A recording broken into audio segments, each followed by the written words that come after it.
தமிழ் மக்களுக்கு வணக்கம். இப்போது ஓடிபியில் காண இருப்பது வாரணாசியில் வேட்புமனுவை தாக்கல் செய்த மோடி அவர்கள் மற்றும் கர்ப்பிணி பெண்களின் நலத்திட்டத்திற்காக மத்திய அரசு வழங்கும் நிதியிலும் ஊழலா? அண்ணாமலை கேள்வி. மோடி அவர்கள் தான் போட்டியிடக்கூடிய வாரணாசி தொகுதியில் இன்று தனது வேட்புமனுவை வெற்றிகரமாக தாக்கல் செய்தார். அப்படியே எக்ஸ் பக்கத்தில் ஒரு பதிவும் போட்டிருக்கார். வாரணாசியில் வேட்பாளராக என்னுடைய வேட்புமனுவை தாக்கல் செய்தேன். இந்த வரலாற்று சிறப்புமிக்க தொகுதியில் மக்களுக்கு சேவையாற்றுவதை ஒரு கௌரவமாக கருதுகிறேன்.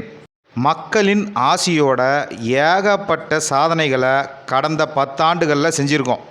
எங்களுடைய உழைப்பின் வேகம் இன்னும் அதிகமாக இருக்கும் வரக்கூடிய காலங்களில்.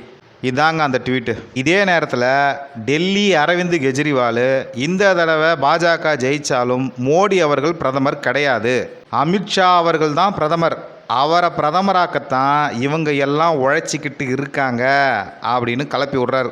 பாஜகவின் கொள்கைப்படி 75 வயசுக்கு மேலே மோடி அவர்களால் பிரதமராக இயங்க முடியாது.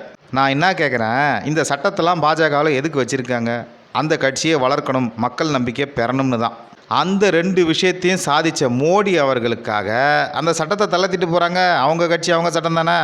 அமித்ஷா அவர்கள் கெஜ்ரிவாலுக்கு பதிலடி கொடுக்கும் வகையில் இந்த 5 வருஷம் மட்டும் இல்லை, அடுத்த 5 வருஷமும் மோடி தான் பிரதமர்னு குண்டை தூக்கி போட்டிருக்கார் இண்டி கூட்டணி தலையில்.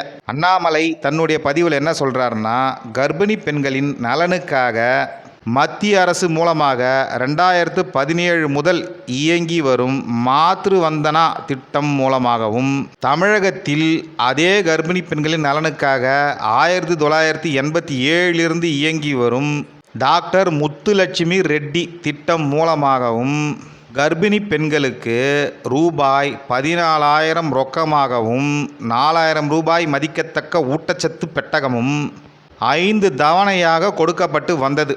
திமுக அரசு ஆட்சிக்கு வந்த பிறகு ஏற்கனவே 2 ஆண்டுகளாக கர்ப்பிணி பெண்களுக்கான நிதி தராமல் இருந்ததை கண்டித்து 2023 ஜூலை மாதமே தமிழக பாஜக சார்பாக கண்டன அறிக்கையை வெளியிட்டிருந்தோம். இந்த நிலைமையில் இத்தோட 3 வருஷமாக கர்ப்பிணி பெண்களுக்கான நிதி உதவி நிறுத்தி வைக்கப்பட்டுள்ளது தெரிய வந்துள்ளது.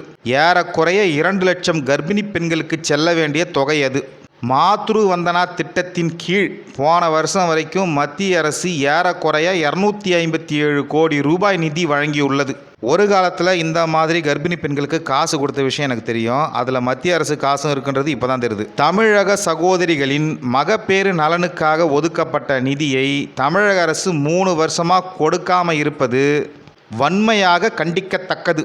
தமிழக மக்களின் நலனுக்காக மத்திய அரசு திட்டங்கள் மூலமாக வருகின்ற நிதியானது மக்களையே போய் சேரவில்லை என்றால் வேறு எங்கு போனது? திராவிட முன்னேற்றக் கழக அரசு விளக்க வேண்டும்.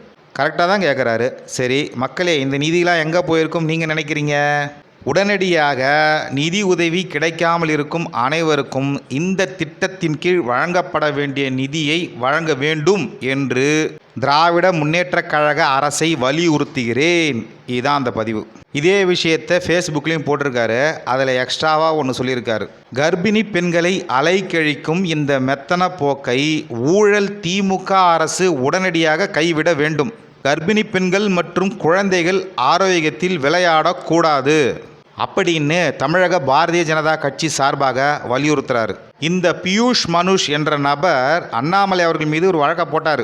அந்த குறிப்பிட்ட வழக்குக்கு தமிழக அரசு மற்றும் ஆளுநரின் அனுமதி தேவை. ஆகையால் தமிழக அரசு அனுமதி வழங்கிடுச்சு, ஆளுநரும் வழங்கிட்டாருன்னு எல்லா ஊடகத்துலேயும் ஒரு செய்தி வந்தது. நிறைய பேர் ஷேர் பண்ணாங்க. நாமளும் அதை சொல்லியிருந்தோம் இவங்களை நம்பி.